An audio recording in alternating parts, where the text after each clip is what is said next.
change, c'est pour que l'on voie Dieu. Quand je m'habille, c'est pour que l'on voie Dieu. Quand je travaille, c'est pour que l'on voie Dieu. Je suis dévoué pour ce Dieu. Est-ce que toi tu es dévoué pour ce Dieu? Bien-aimé, j'ai déjà vu des hommes qui sont païens par nature. Mais pour gagner le corps d'une femme, ils se sont fait chrétiens. Ils se sont rasés aussi comme mon frère David. Pour gagner le cœur d'une femme. Au nom de l'amour, il a fait ce sacrifice.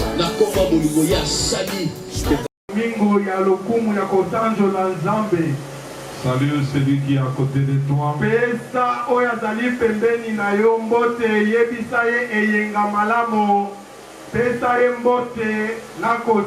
Dis-lui bon dimanche, je demande aussi les noms.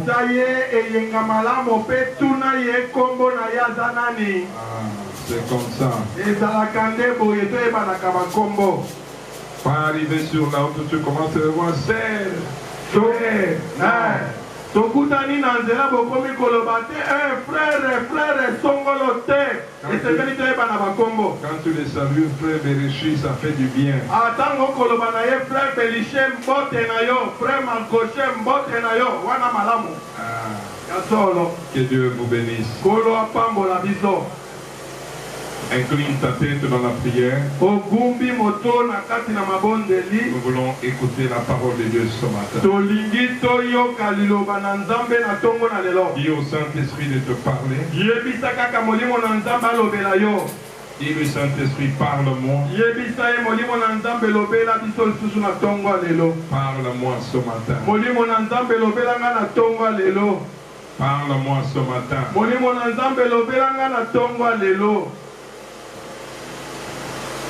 Oh, parle ce matin, bien-aimé. Cher Saint-Esprit, nous avons besoin de toi.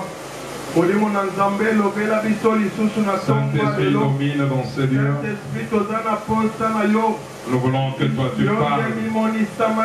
Enseigne nos pères. Enseigne cette église. Enseigne nos pères. Nous voulons que ton nom soit glorifié. Agis, Père, que l'Esprit nous parle, nous communique le Père. Nous voulons que toi tu te dises, que ces instants t'appartiennent. Tu as dit, là où il y a l'Esprit de Dieu, c'est là qu'il y a la liberté. Que nous soyons libres ce matin. De t'écouter et de parler de ta part, et ce au nom de Jésus-Christ. Malgré ce qu'ils ont amené comme problème, Saint-Esprit, prends-le en charge. Au nom de Jésus, sois le seul maître. Dans le nom de Jésus, nous avons ici prié et nous disons Amen. Amen. Nous allons lire la parole de Dieu ce matin. 2 Rois chapitre 4. Verset 1er au 7e.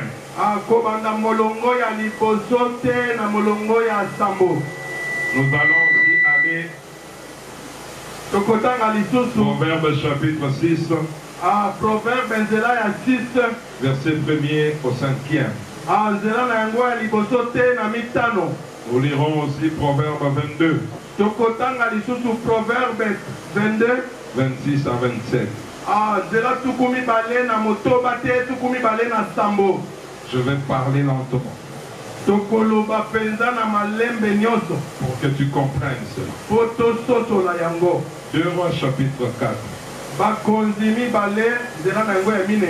1er au 7e. Nous lisons dans les noms puissants de Jésus. Amen. Une femme d'entre les femmes des fils des prophètes cria à Élisée. En disant, ton serviteur, mon mari est mort.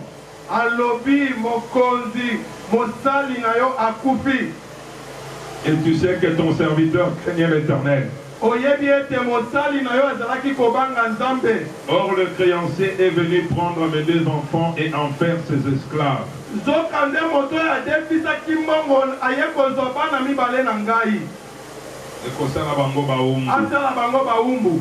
Élisée lui dit, que puis-je faire pour toi? Dis-moi qu'as-tu à la maison?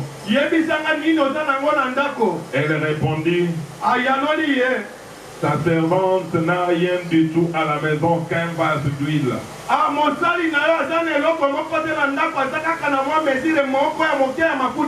Et il lui dit, va demander au dehors des vases chez tous les voisins.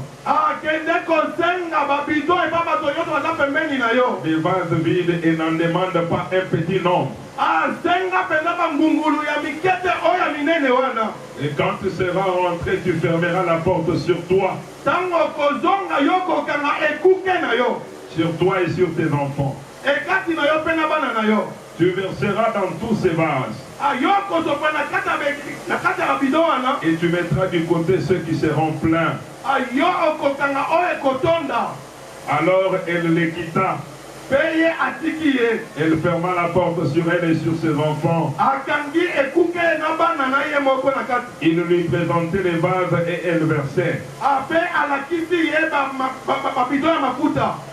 Lorsque les vases furent pleins, elle dit à son fils, présente-moi encore un vase. Mais il lui répondit, il n'y a plus de vase. Et l'huile s'arrêta. Il alla apporter à l'homme de Dieu et il dit,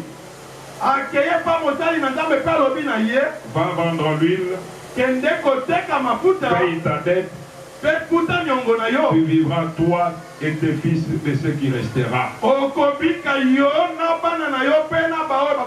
Et Dieu ajoute la bénédiction à sa parole. Amen. Proverbe chapitre 6. Proverbe verset 1er au 5e. Mon fils, si tu as cochonné ton prochain, si tu t'es engagé pour autrui, si tu es enlacé par les paroles de ta bouche,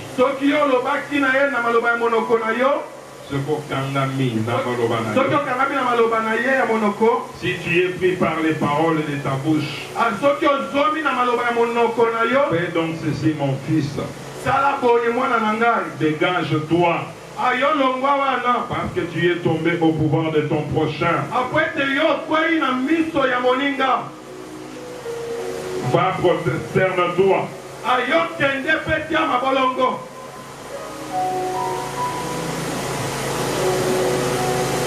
Et fais des instances auprès de lui.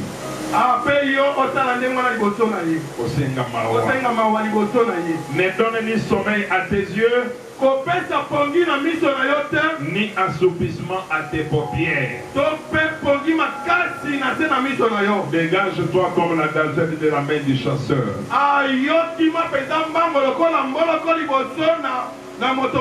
Comme l'oiseau de la main de l'oiseleur.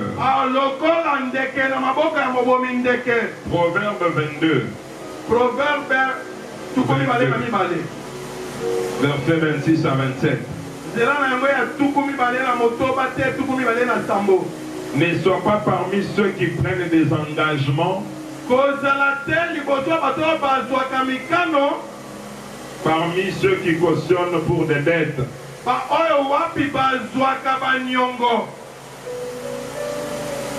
qui cautionnent pour des dettes, cela veut dire qu'ils prennent les dettes et qu'ils ne les payent pas.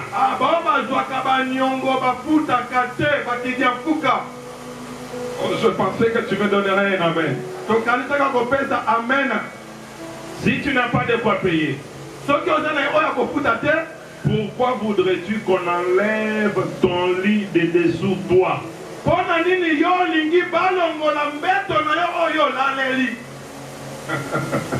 Est-ce que tu peux acclamer le Seigneur? Nous parlons sur notre thème. Chrétien, comment réussir dans la vie? mondimi ndenge nini okoki kobika na kati na bomoi na yo, okoki kolonga na bomoi na yo. Je veux vraiment que tout le monde soit concentré et regarde ici devant. olingi ete bato nyonso batala liboso.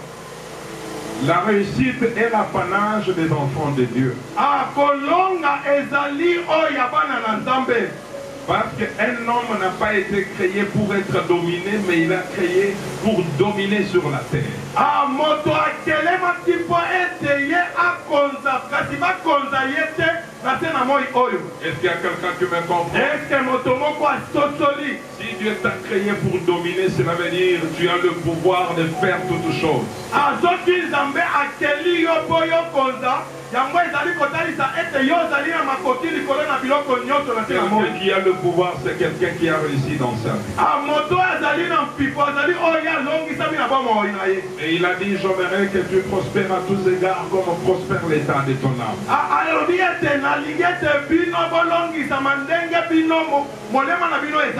Mais nous avons commencé à parler des clés qui peuvent t'amener à la réussite.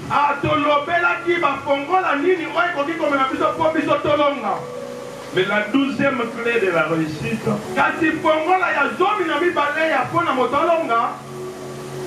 j'aimerais te dire,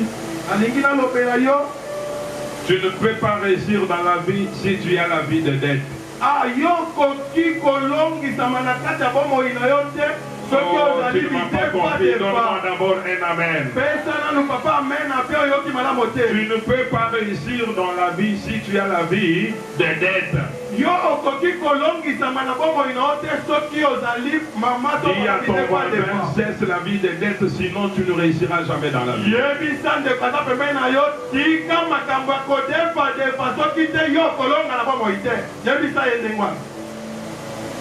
Le dette est un piège. Vous savez, bien-aimé, la vie de dette arrive comment? Quand on n'apprend pas à se contenter de ce que Dieu nous donne. Bien-aimé, dis à ton voisin, apprends à te satisfaire de ce que Dieu te donne. Ce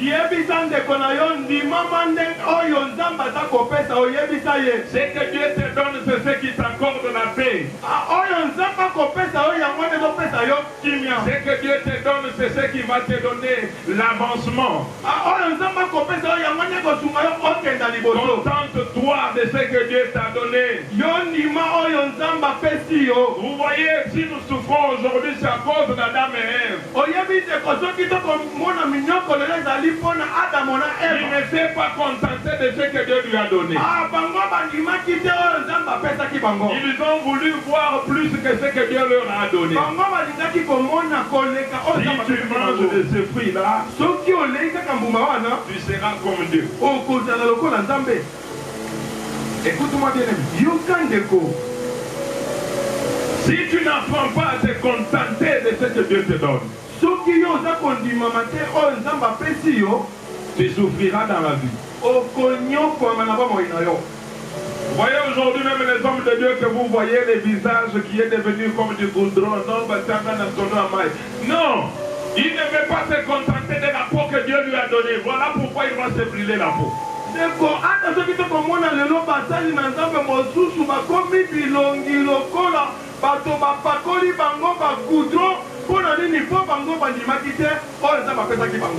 Contente-toi de ce que Dieu te donne. Dieu connaît pourquoi il t'a donné ça. Il y a aujourd'hui même des gens qui refusent d'être des femmes. Il y a des gens qui refusent d'être même des hommes aujourd'hui. Moi je suis content de ce que Dieu a fait de moi. Quand tu ne te contentes pas de ce que Dieu t'a donné, tu vas aller à la dérive. Combien de pasteurs ont abandonné la croix pour aller suivre l'argent à cause de ce qu'ils voient chez les autres?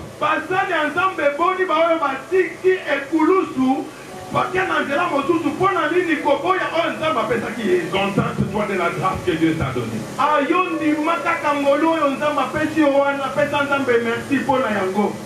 La vie de dette vient de l'envie que l'on a.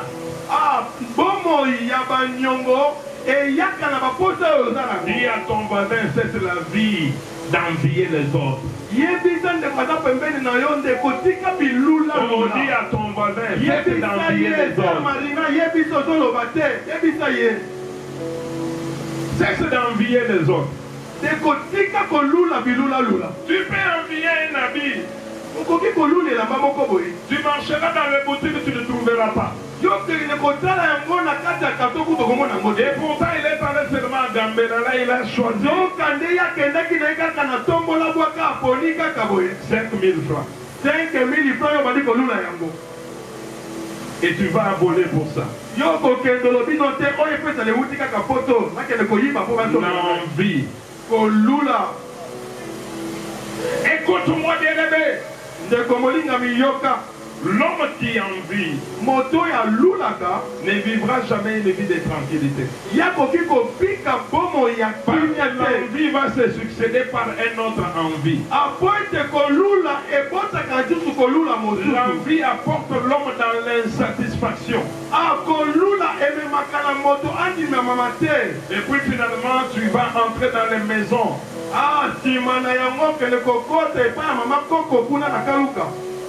J'avais vu Papa Roger avec iPhone 13.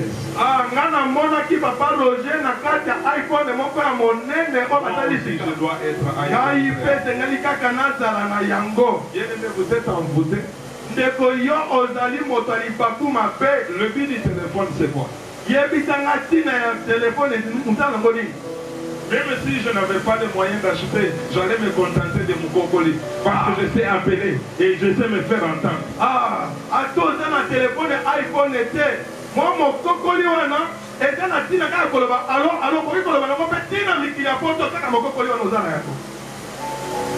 Je vais l'envier pour.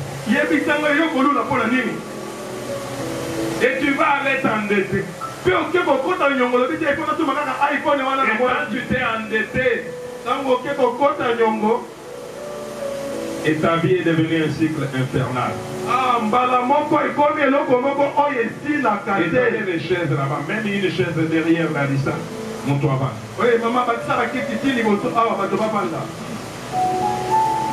Écoute-moi, bien-aimé. La vie de dette arrive. Quand on veut se comparer aux autres. Qui t'a dit que moi et toi on doit se ressembler?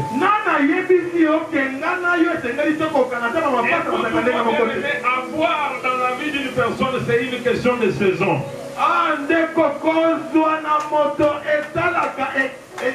Oh bien-aimé, tu n'as pas compris. Avoir dans la vie d'une personne, c'est une question de saison. Chacun de nous a sa saison.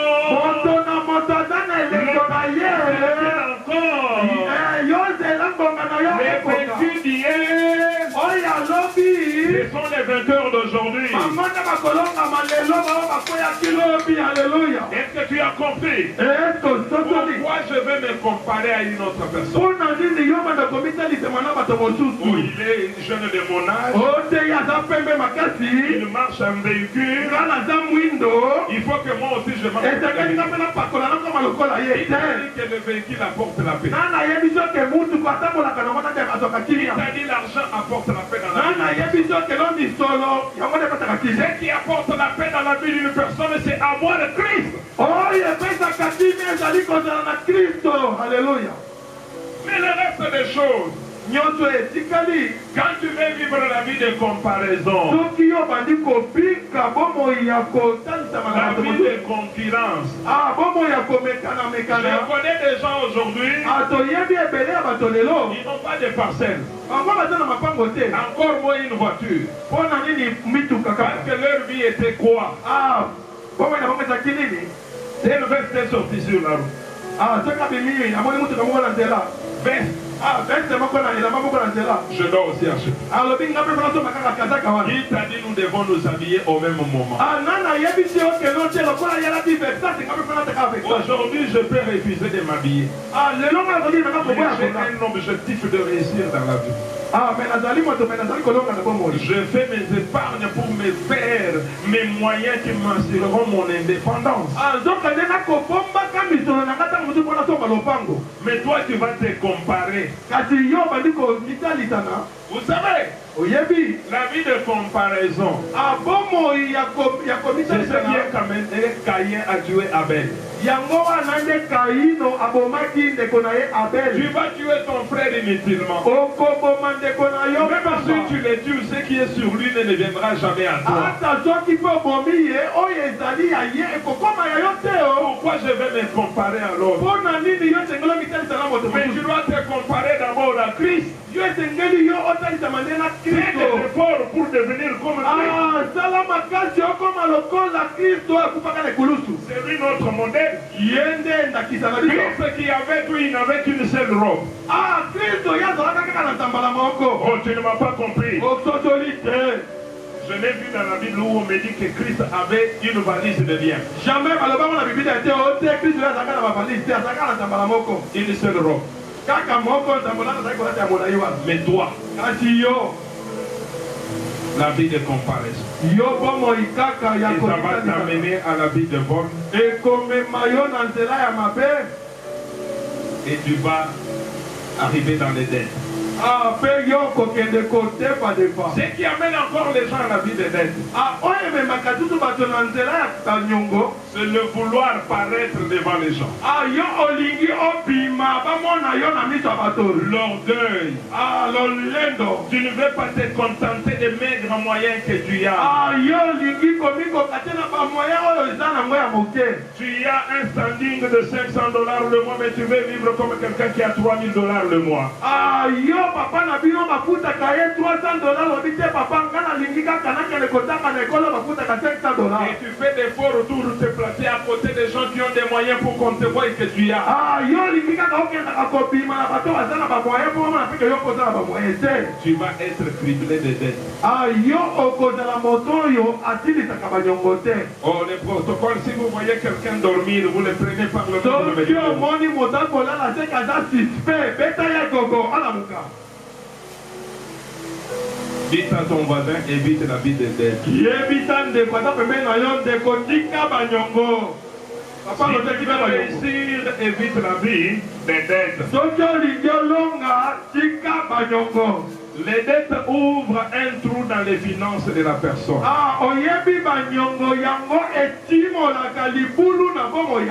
Écoute-moi bien aimé.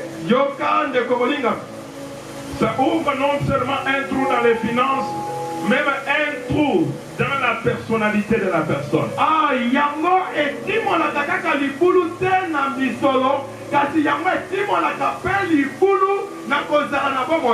Écoute-moi bien aimé. Quand tu as la dette de quelqu'un, tu es à la merci de cette personne. Oh bien aimé, tu n'as pas compris. Regarde-moi, je vais te dire une chose. Quand tu as la dette de quelqu'un, cette personne, quand il prononce une parole, ça va t'arriver. Voilà pourquoi vous les jeunes hommes qui voulez vous faire marier, disent non, voilà, il faudrait qu'on me marie par mon oncle, par tel. Quand il dira la parole dans ton couple, ça va arriver parce que tu as une dette que tu dois lui rembourser.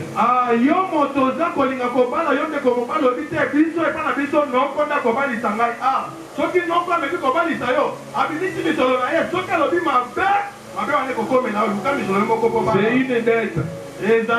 C'est pour dire que la dette rend le débiteur sous le pouvoir de la personne. La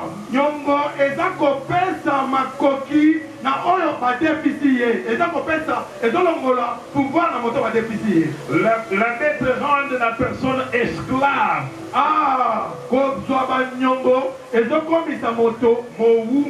C'est que tu n'as pas de droit, tu n'as pas de volonté.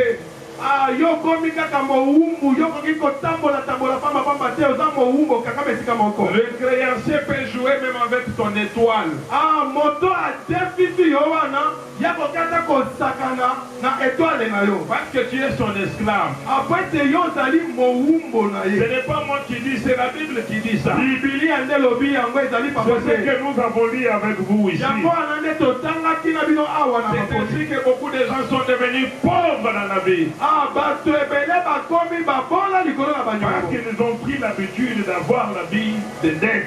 Après te bango bazalaka kaka bato ya banyongo. La Bible dit tu n'emprunteras pas, Ah, bibili elobi na mais tu bino. prêteras aux hommes. Biso tokodefa te kasi La tokodefisa. bénédiction domine sur toi. Ah, yango wana soki oza kodefa yo moto oyo adefisi yo ye akomi mokonzi na yo. Donc quand tu veux avoir la vie de dette, Soki obika momo ya banyongo. accepte seulement d'être sous les autres. Ah, yo wana ondimi yo kozala kaka na se ya bato. Qui veut devenir esclave ici, qui lève la main. Nani andimi azala moumbu awa tombola motapi ozala moumbu tombola.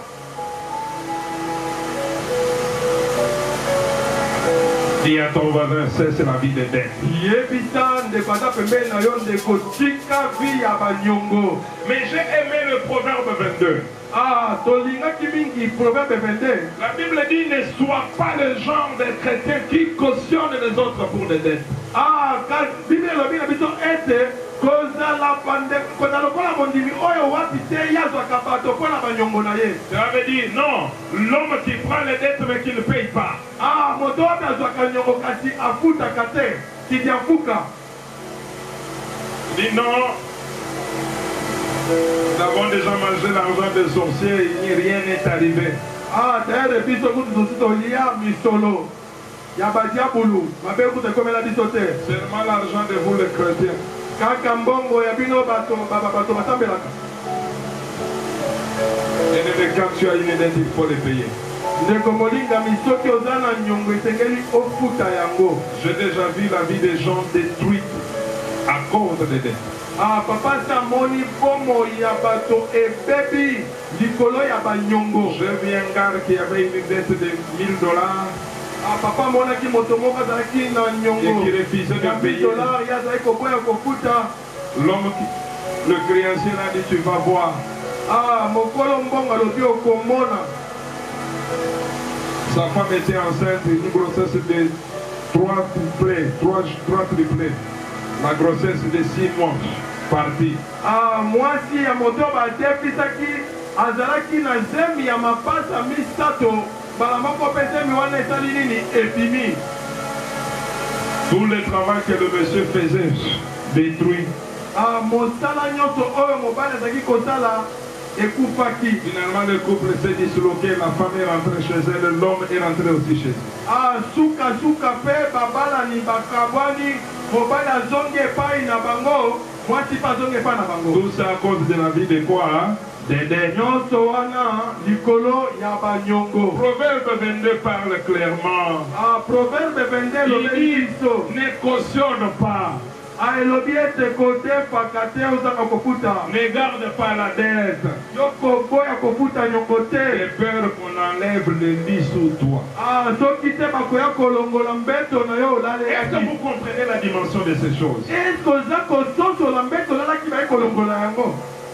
Comme le sommeil est bon autour de 4 heures, Ah, ndenge pongi ezaka 0 malamu. heure jusqu'à 4 heures. Ah, pongi na ba 4 heures Mais wana. pendant que tu dors là, on enlève le lit sur lequel tu dors. Ah, ntango yo oza kolala wana oza koromple omona kaka moto moko aya longola bia longola mbeto wana oza na Est-ce que tu longola. comprends la portée de ces choses? Est-ce que oza kososola C'est pour mpenza dire likambo que wana? l'homme qui a les dettes n'a pas la vie de repos. Ah, elingi koloba ete moto aza na banyongo ye apemaka te. Et tu ne peux pas avoir la paix Akoki kozala na kimia te. parce que tu seras un homme troublé. Après te kozala moto oyo aza na mabanzo ebele Je ebele. disais que la vie des dettes ouvre la porte pour que les flèches du malin t'atteignent.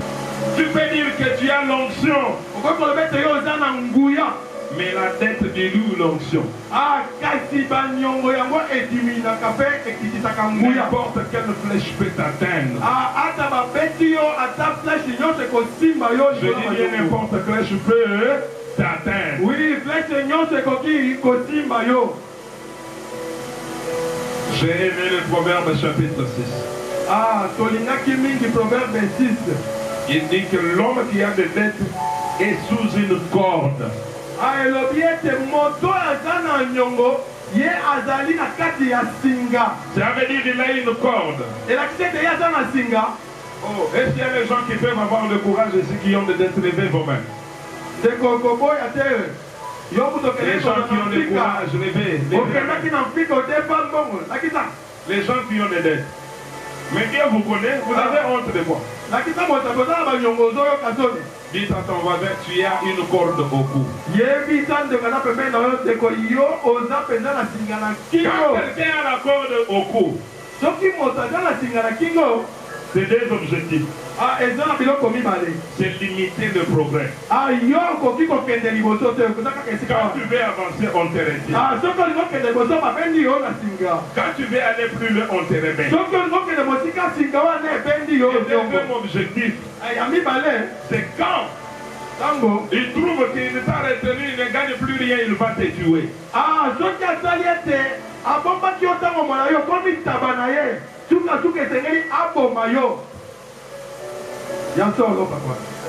Cette femme a failli perdre les enfants.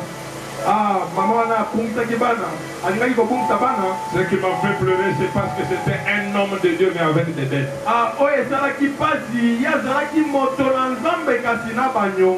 L'onction ne t'aidera pas à payer les dettes. Évite seulement la vie des dettes. Je termine ce point avec Habakkuk chapitre 2.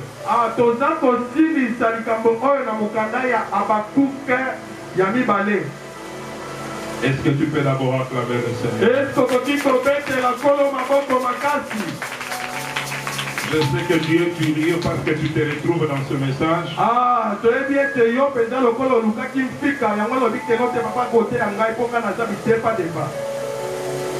Écoute comment la Bible dit.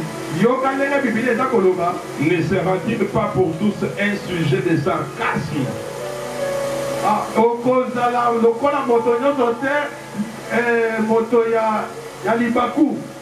Il sera pour tout le monde un objet de raillerie et d'énigme.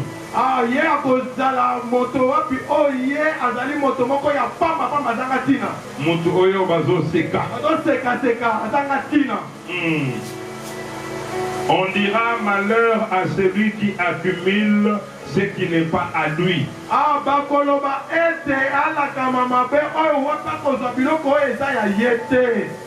Il est insatiable comme la mort. Il attire à lui toutes les nations. Il assemble auprès de lui tout le peuple.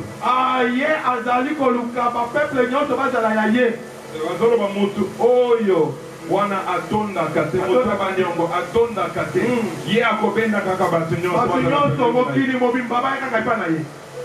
ne sera-t-il pas pour ton sujet de sakam comme je dis jusqu'à quand malheur à celui qui augmente le fardeau de ses dettes.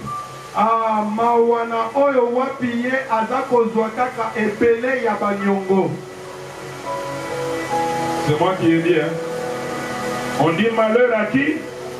À celui qui augmente le fardeau de quoi? De ses dettes.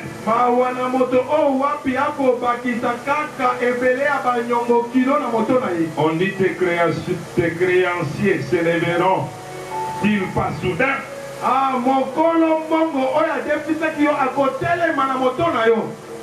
Tes oppresseurs ne se réveilleront-ils pas? Et tu deviendras leur proie.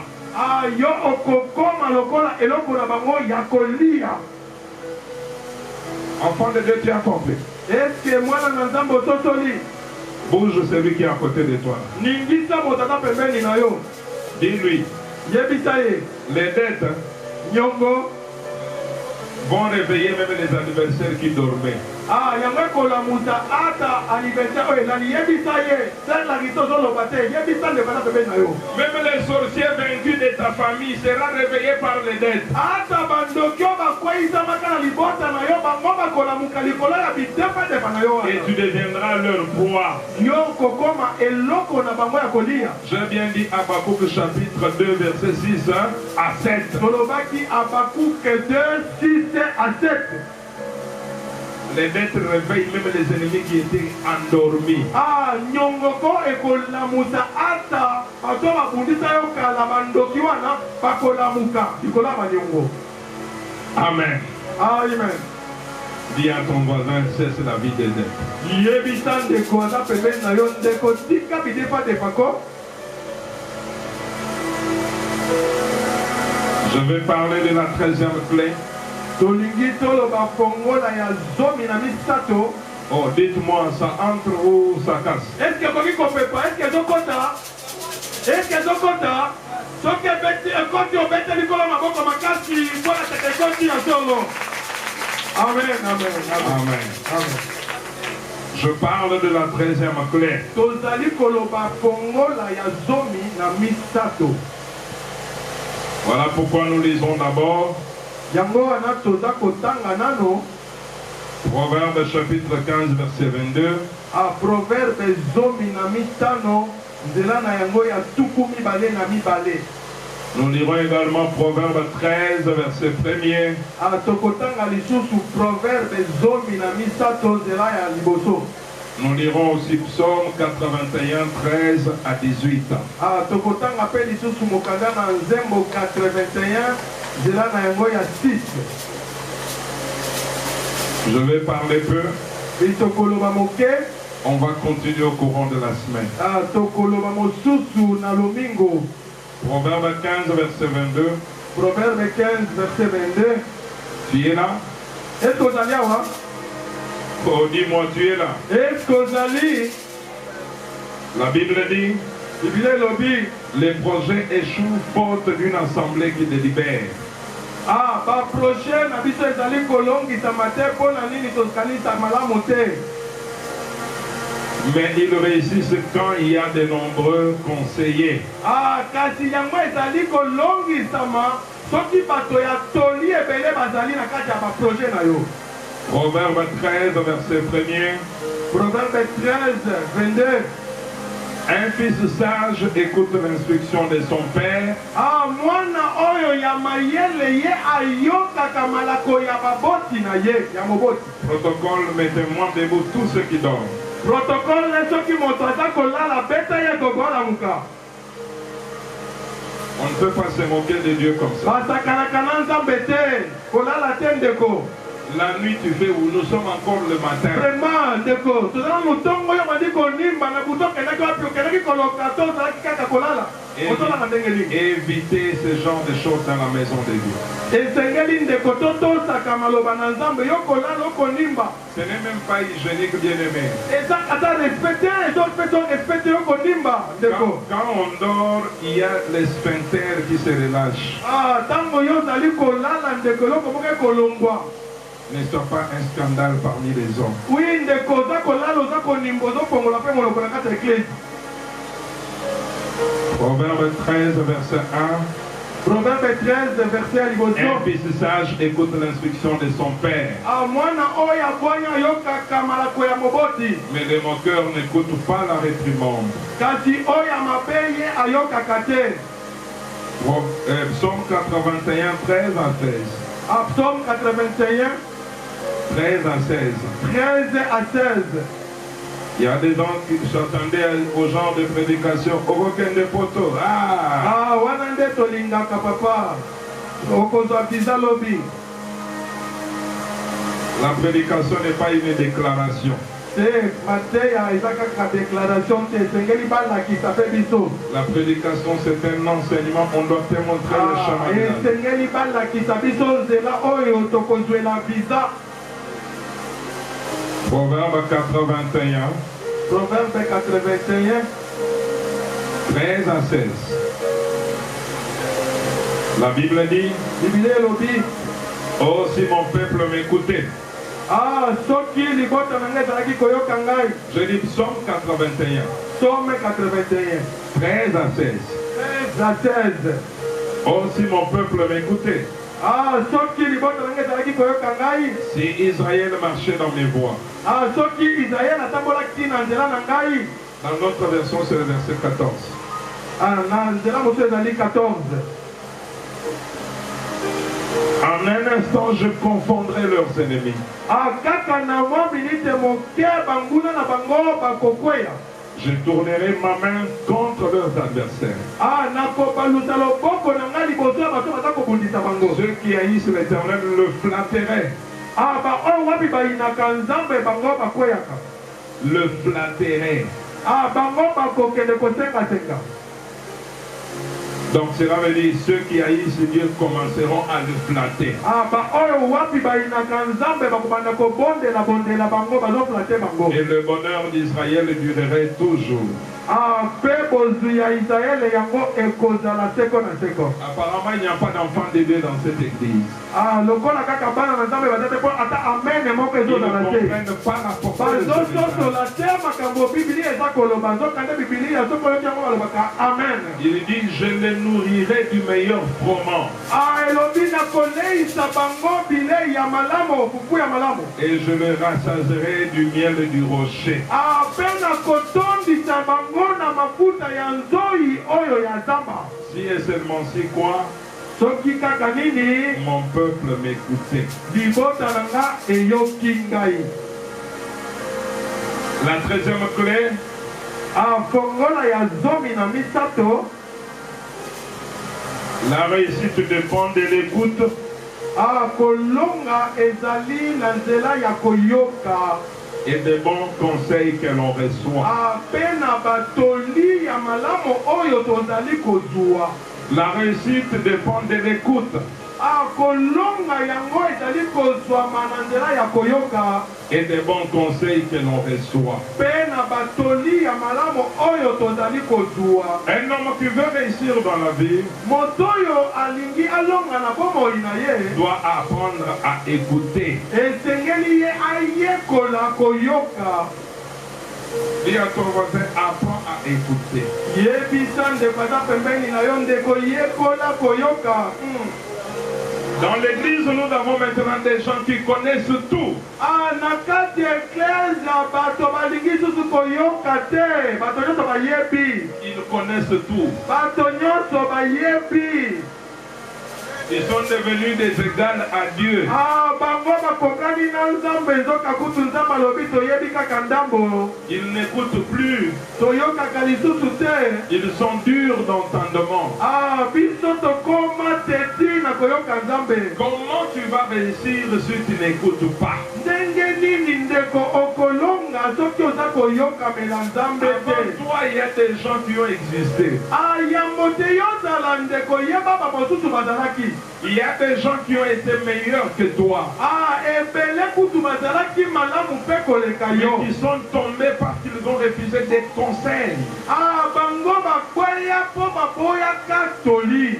Nous avons des hommes de Dieu qui n'écoutent les conseils de personne. Ah, toza na bana na nzambe to bato na nzambe mosusu bango bayokaka toli ya moto te. Quand on les conseille, c'est comme si on est en train de l'injurier. Ah, soki opesi ye kaka toli boye alobi tala yo olingi olakisanga nini yo La motani. réussite dans la vie vient quand on écoute et on reçoit les bons conseils. Ah, kolongama na kati na mokili ezali ntango oza koyoka toli ya bato mpe otosi. Mais Dieu parle tantôt d'une manière, tantôt d'une autre. Ah, ndeko molingami nzambe alobaka lolenge na lolenge. Je peux te parler par moi. Ah, nzambe akoki koloba yo ata na nzela papa. Je peux te parler au travers de celui qui est à côté de toi. Ah, nzambe akoki koloba no ata na moto aza pembeni na yo. Je peux te parler même au travers de tes enfants. Ah, nzambe akoki koloba na yo ata na nzela bana na yo. Je peux te parler même au travers de ta femme.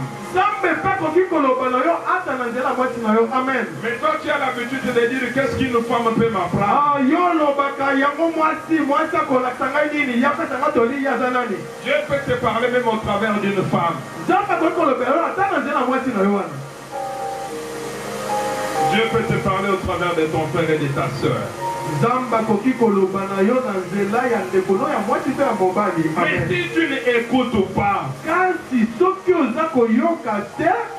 tu ne réussiras jamais dans la vie.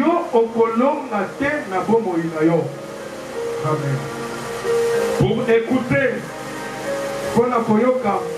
il faut se mettre dans la disposition de recevoir celui qui te parle.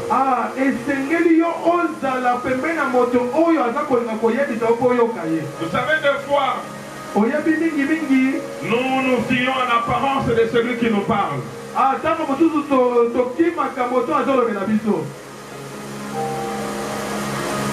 Les grands messages de ma vie, Dieu m'a parlé au travers des gens qui n'avaient ni souliers, ni chaussures à leurs pieds, ni habits.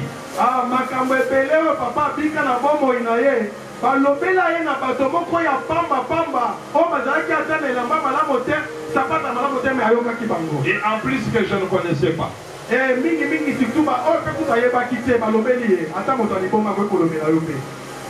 Dieu peut te parler au travers de ces gens.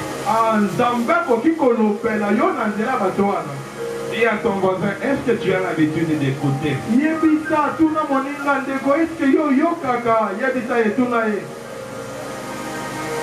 Il y a des gens,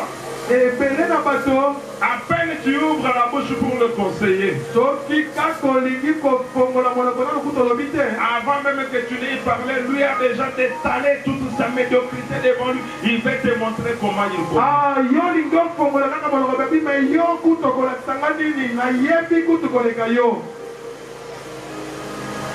Demande à ton voisin, est-ce que tu écoutes?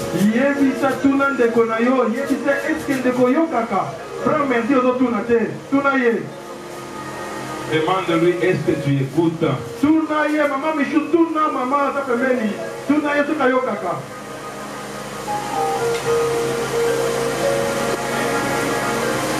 Beaucoup de choses qui arrivent dans la vie d'un homme, c'est par manque d'écoute.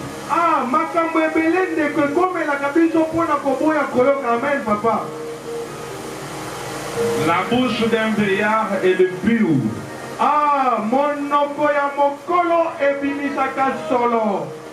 Mais ça distille la sagesse. Amen. Beaucoup de dégâts qui sont arrivés dans la vie d'un homme, c'est parce qu'ils ont refusé d'écouter. Et souvent on commence à dire, si j'avais écouté les conseils, je ne pouvais pas avoir la grossesse que j'ai eue.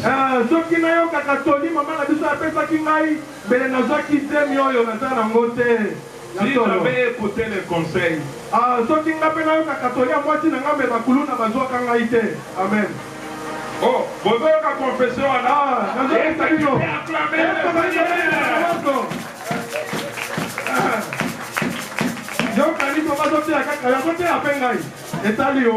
Écoute, bien-aimé. L'écoute rend la personne sage. L'écoute rend la personne sage. Donc cela veut dire l'écoute amène la personne à devenir sage. Amen. L'écoute est un apprentissage. Si tu n'as pas le temps d'écouter, tu n'apprendras pas.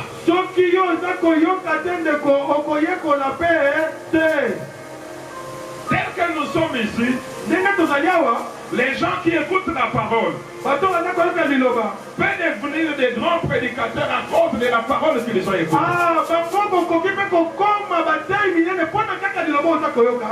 Dis à ton voisin, tout ce qui t'est arrivé dans la vie, c'est parce que tu ne veux jamais écouter. Oh, dis-lui encore, insiste sur ça.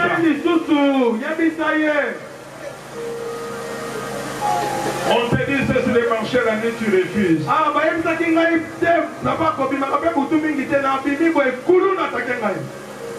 Maintenant, Il rentre à la maison sans être forcé. Oh, dans zone Nicolas, on a comment consommer un dako à 19h30, on a un dako. Et c'est une gagne. Écoute. Yoka Katoli. L'écoute amène la personne même à avoir la foi. Ah, oyebi koyoka ememaka moto akoma na kondima. Si tu me donnes un amen, je vais te dire une chose. Soki opesa amen aketo kobimisela susu makambo mosusu ebonsama. La foi vient de ce que l'on écoute. Ah, kondime yo eyaka na oyo toza koyoka. Amen. Et ce qu'on écoute, c'est la parole de Dieu. Ah, nzoka nde oyo toyokaka ezali liloba na Or, Nzambe. la Bible dit, Nzoka nde Biblia elobi. la foi sans œuvre est morte en elle-même. Ah, kondima oyo ezanga misala eza kokufa yango moko. Cela veut dire celui qui écoute, Elingi koloba oyo aza koyoka. il va produire les œuvres. Ah, yesengeli abota Et quand misala. il produit les œuvres, c'est qu'il a la foi. Ah, soki aboti mbuma elakisi ete ye ayokaki aza Voilà kondima. pourquoi tu dois écouter. Yango wana tala ntina esengeli yo otosa. Dis à ton voisin, tu dois écouter. Yebisa ndeko esengeli oyoka simba ete na litolo loba yokaka. Dis Simba na litolo. encore, tu dois écouter. Yebisa esengeli oyokaka.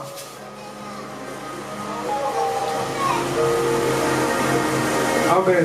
L'écoute est aussi la preuve de l'amour que l'on témoigne envers la personne. Oui, koyoka pe ezali elembo ya bolingo oyo ozotalisa moto. Pour les enfants qui n'écoutez pas les parents, c'est que vous n'aimez pas vos parents. Ah, mwana ayokaka papa na ye te, to mama na ye te, se kolingaka ye te. Vous les maris qui n'écoutez pas vos femmes, c'est Ya que vous n'aimez pas solo, vos ya femmes. solo, soko oyokaka mwasi na yo te, se kolingaka ye te. Ya solo mama Vous les nini ngai. femmes qui n'écoutez pas les hommes, c'est que vous n'aimez pas vos Ah, maris. yo pe mwasi oyo mobali aloba boye ozoyoka te, se kolingaka ye te. Ya solo. Amen, papa. Vous les enfants de Dieu qui n'écoutez pas votre pasteur, c'est que vous ne l'aimez pas. Ah, soki mpo ozali mwana na Nzambe, papa pesi makambo awa, pesi programme. Yo boyi kotosa yango se kolingaka papa te otaka semblable. Ya solo. Est-ce que vous avez compris? Est-ce que tososoli? Est-ce que vous avez compris? Est-ce que tososoli? Celui qui aime l'autre, Oyo alingaka mosusu, il l'écoute ayokaka ye. et il fait de sorte de ne pas blesser celui qui l'a écouté. Asalaka makasi mpo na nini azokisa mosusu te oyo ayebisi ye likambo. Amen. Celui qui écoute ne peut pas tomber dans les pièges. Oyo ayokaka ye akoki kokweya na motambo te.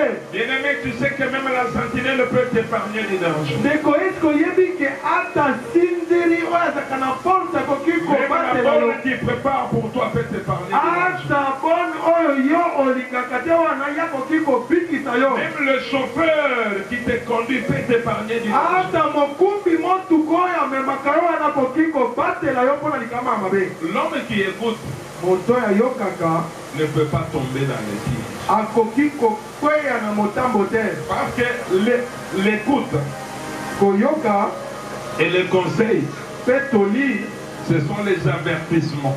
Ah, yango ezali avertissement. Qui peut bien me parler d'avertissement? Avertissement en lingala, c'est quoi?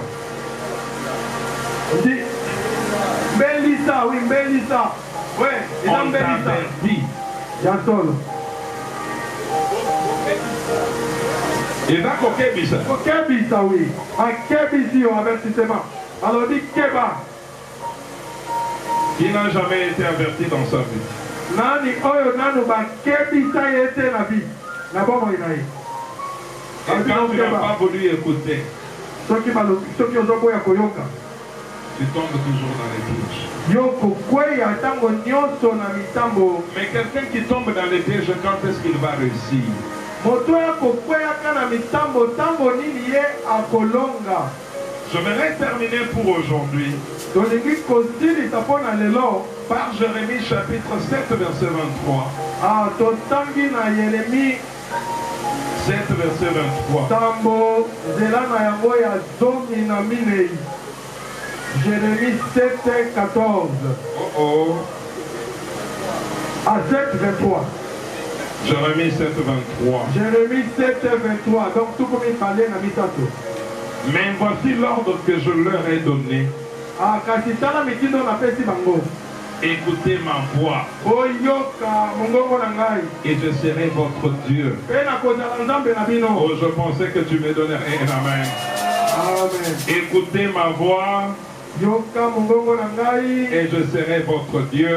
Pe na kozala nzambe na bino. Vous serez mon peuple. Bokozala libota na ngai. Marchez dans toutes les voies que je vous prescris, Botambola na nzela nyonso natalisi bino. afin que vous soyez heureux. Po ete bino bozala bato ya libako malamu. Amen. Verset 24. Ya zomi na minei.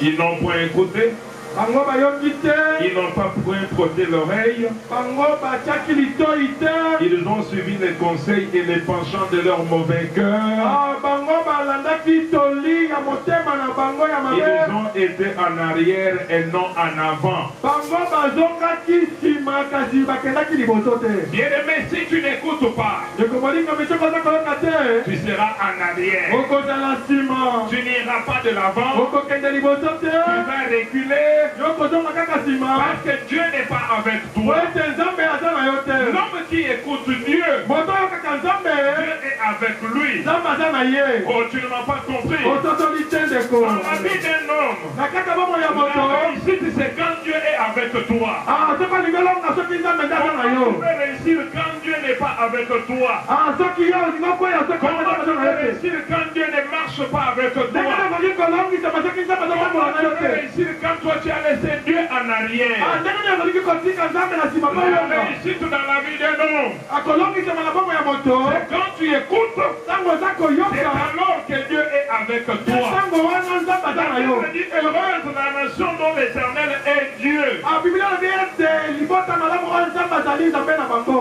Paul pouvait dire si Dieu est pour nous, qui sera contre Paul nous? akokaki koloba soki nzambe aza na biso nani akozala contre biso. Dieu avec nous, il brise les nations comme au jour des Madians. Ah, soki nzambe aza na biso ye akolongisa biso Dieu est lokola avec abetona nous, il moya. nous combat à notre place. Ah, nzambe aza na biso aza kobundela mpasi na Il biso. a dit à son serviteur David, mets-toi à ma droite jusqu'à ce que je fasse de tes ennemis tes marchepieds. Ah, yebisi davidi ete yo ozala na loboko na nga mobali kino na kokomisa banguna na yo otambola liboso na Tout ce bango. que nous faisons dans la vie, c'est Dieu qui accomplit pour Ah, nous. nyonso tosalaka nzambe nde akokisaka ngo na bomoi na biso. Mais Dieu doit être pour toi seulement à condition que tu l'écoutes. Ah, nzambe akokozala na biso kaka soki yo oza koyoka ye. La génération actuelle est une génération de gens qui n'écoutent pas Dieu, mais qui écoutent Facebook.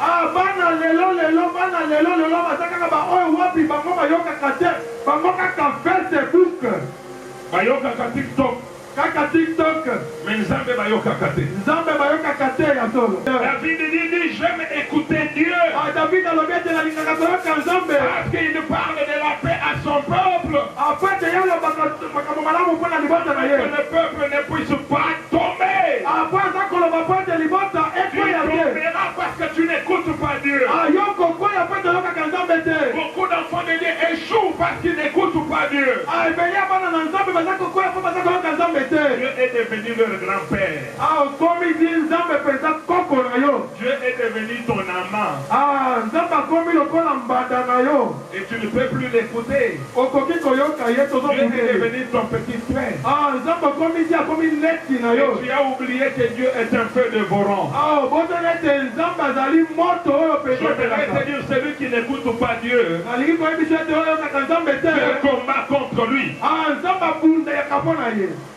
Non, Dieu combat contre toi. Ah, nzambe aza kobundisa yo. Si Dieu combat contre toi, qui peut entrer? yebisa ngai soki nzambe abandi kobundisa yo nani lisusu akokotela yo. Un simple petit combat de M23, la communauté occidentale ne veut pas entrer. Ah, yebisa ngai. Mais si Dieu combat, même la communauté là aura peur. yebisa ngai M23 telemi kaka boye kominani ezalabi te biso tokokota te bino moko bobunda bongo sikoyo nzambe wana mokonzi ya mapinga abundisa yo nani akokotela yo. Dis à ton voisin, ne combat jamais Dieu. yebisa ndeko babundisaka nzambe te o. Écoute Dieu. yoka nzambe. Dis à ton voisin, écoute Dieu. C'est en écoutant Dieu qu'on réussit. Il dit, si vous m'écoutez, vous serez mon peuple. Et je ne sais pas si vous comprenez la portée de ces choses. Quand tu es peuple de Dieu, Dieu devient ton berger. Tu ne manqueras de rien. Quand tu écoutes Dieu, Dieu devient ton père. Ça veut dire qu'il te prend en charge. C'est lui qui te donne la vie. La vie qui est en toi, c'est la vie de Dieu. Quand tu écoutes Dieu, Dieu devient ton défenseur. Qui peut te condamner, qui peut t'accuser, quand lui va te justifier. Amen. Dieu ne nous justifie pas parce que nous ne l'écoutons pas. Nous voulons faire les choses selon notre intelligence.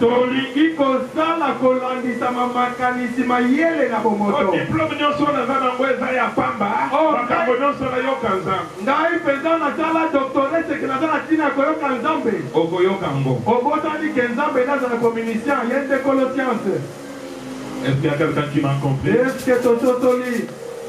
Dis à ton voisin, on ne réussit pas sans avoir écouté Dieu. Dieu ajoute la bénédiction à sa parole. Amen. C'est pour que l'on voit Dieu. Je m'habille, c'est pour que l'on voit Dieu. Quand je travaille, c'est pour que l'on voit Dieu. Je suis dévoué pour ce Dieu. Est-ce que toi tu es dévoué pour ce Dieu? Bien-aimé, j'ai déjà vu des hommes qui sont païens par nature. Mais pour gagner le corps d'une femme, ils se sont fait chrétiens. Ils se sont rasés aussi comme mon frère David. Pour gagner le cœur d'une femme. Au nom de l'amour, il a fait ce sacrifice.